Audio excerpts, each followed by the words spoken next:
J'adore le cinéma d'horreur. Si je veux regarder du Romero, du Flanagan ou bien même du Cronenberg, je n'ai qu'à taper le film recherché sur Google et une multitude de pages s'ouvriront à moi. Évidemment, ce sont les plus connus. Mais quid des autres? De ces productions plus discrètes, mais qui méritent tout autant l'attention. Pour les voir, il faut passer du côté... disons du côté sombre d'Internet. Ou plutôt, il fallait.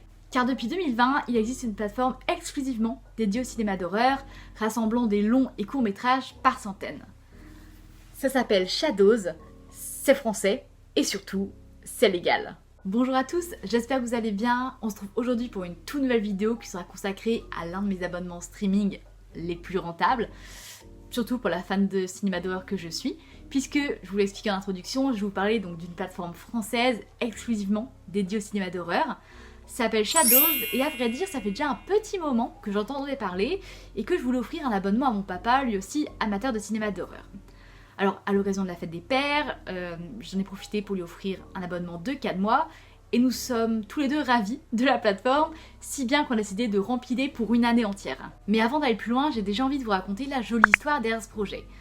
Pour le cinéma d'horreur, il n'y a rien en France. Aux États-Unis, ils ont une plateforme qui s'appelle Shudder, mais si vous cherchez des films d'horreur sur nos plateformes françaises, que ce soit sur Netflix, Amazon Prime ou bien Disney+, vous ne serez pas forcément gâtés. Ou bien en tout cas, vous aurez des films plutôt récents, mais pour trouver des films d'horreur de patrimoine, ça risque d'être plus compliqué. C'est pourquoi Christophe Minel, donc qui à l'époque travaillait au marketing chez VOD Factory, donc VOD Factory qui est créateur de services de vidéo à la demande, à qui on doit notamment MK de Curiosity ou bien encore Brutix. Et donc Christophe Minel, en tant qu'amateur de films de genre, il suggère de lancer une plateforme dédiée au cinéma d'horreur. Une proposition qui s'inscrivait à merveille dans la tentative de renouveau de VOD Factory. Il y a donc eu une campagne de financement participatif qui, bon, non seulement servait évidemment à financer le projet, mais était aussi une façon de tâter le terrain pour voir si ça intéressait et aussi pour se construire une base d'abonnés. Le public a répondu présent, puisque sur cette cagnotte, il y a eu près de 1000 contributeurs.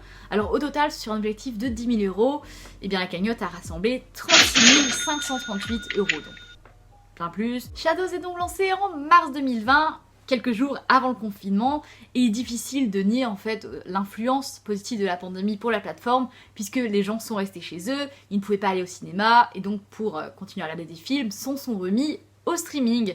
Et c'est tout le secteur en fait de la vidéo à la demande qui a connu un essor durant cette période. Depuis, Shadows a connu une belle évolution, puisque la plateforme s'occupe notamment d'acquérir des exclusivités, ce qui permet aussi à des films qui ne sont pas sortis en salle en France d'être malgré tout visibles par ce biais-là. Mais ils se sont aussi tout récemment lancés dans la distribution. Effectivement, pour la première fois en janvier 2023, Shadows a distribué Terrifier 2, j'y ai déjà consacré une vidéo que je vous invite à aller voir, d'autant que la plateforme prend des initiatives pour le moins originales et appréciables en tant que spectateur. Par exemple, ce mois-ci, à l'occasion d'Halloween, eh bien, il y a un film par jour, et ce durant tout le mois d'octobre. Pour vous donner une idée du programme, donc je vous le mets ici, mais moi parmi ceux que j'attends le plus, il y a le classique Insidious, il y a le film d'animation Junkhead, il y a The Vigil, qui emploie l'imaginaire d'une religion trop peu vue dans le cinéma d'horreur, le judaïsme, et enfin l'un de mes films préférés de l'an dernier, qui me tarde de revoir, The Sadness, un bon bain de sang taïwanais. C'est bien beau tout ça, mais la plateforme, elle ressemble à quoi? Le catalogue comprend plus de 400 films et est renouvelé fréquemment. Les films sont disponibles en HD, avec un peu de VF, mais surtout de la VO. Disons que les films en VF représentent la moitié du catalogue. C'est une plateforme qui propose les mêmes services qu'une plateforme classique. Donc sur la page d'accueil, vous avez différentes rubriques avec les nouveautés, les films les plus populaires, ceux qui s'en vont à une certaine période du mois pour renouveler le catalogue, je le disais. Vous pouvez aussi créer la liste de films que vous souhaitez voir. Il y a également un historique de visionnage qui vous permet de reprendre le film là où vous l'avez arrêté.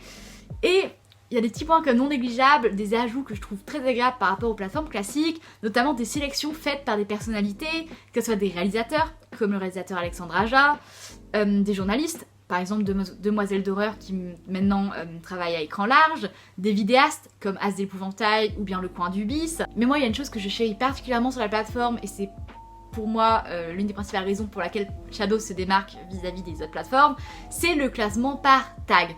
Donc les films sont classés par année, par genre, mais aussi de façon beaucoup plus précise par thématique. Si vous cherchez du gore, du giallo, si vous cherchez du film de vampire, du rape and revenge, du film de fantôme, bref, tout est classé. Et c'est vrai que c'est formidable parce que si vous avez un goût pour un certain sous-genre, bah n'hésitez pas quoi. Et bien la plateforme est pensée comme un complément vis-à-vis des autres plateformes de streaming. C'est-à-dire que le prix est pensé pour être suffisamment bas afin de permettre aux spectateurs de cumuler les abonnements. Au mois, on est sur un prix de 4,99€ ou bien à l'année 49€, ce qui fait 2 mois gratuits il me semble. Vous avez le droit, classique, à un essai gratuit de 7 jours, mais vous avez aussi la possibilité d'offrir des cartes cadeaux, c'était ce dont je vous parlais au début de vidéo, donc soit 4 mois, soit 1 an, pour faire découvrir la plateforme à des proches. Et puis pour le côté pratique, il y a le site internet bien sûr, mais vous avez aussi l'application sur téléphone. C'en est tout pour cette vidéo, j'espère qu'elle vous a plu, j'espère avoir pu aussi vous faire découvrir cette formidable plateforme qu'est Shadows.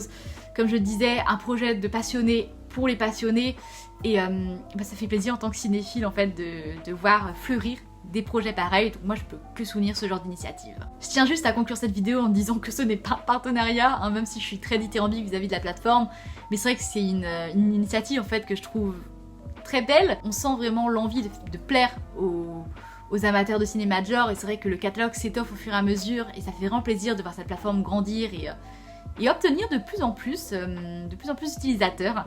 Donc moi je peux que vous la recommander si vous êtes fan de cinéma de genre, c'est vraiment l'indispensable et ça permet de retrouver des films qui en France sont tout simplement inédits pour certains d'entre eux. Sur ce, je vous dis à la prochaine.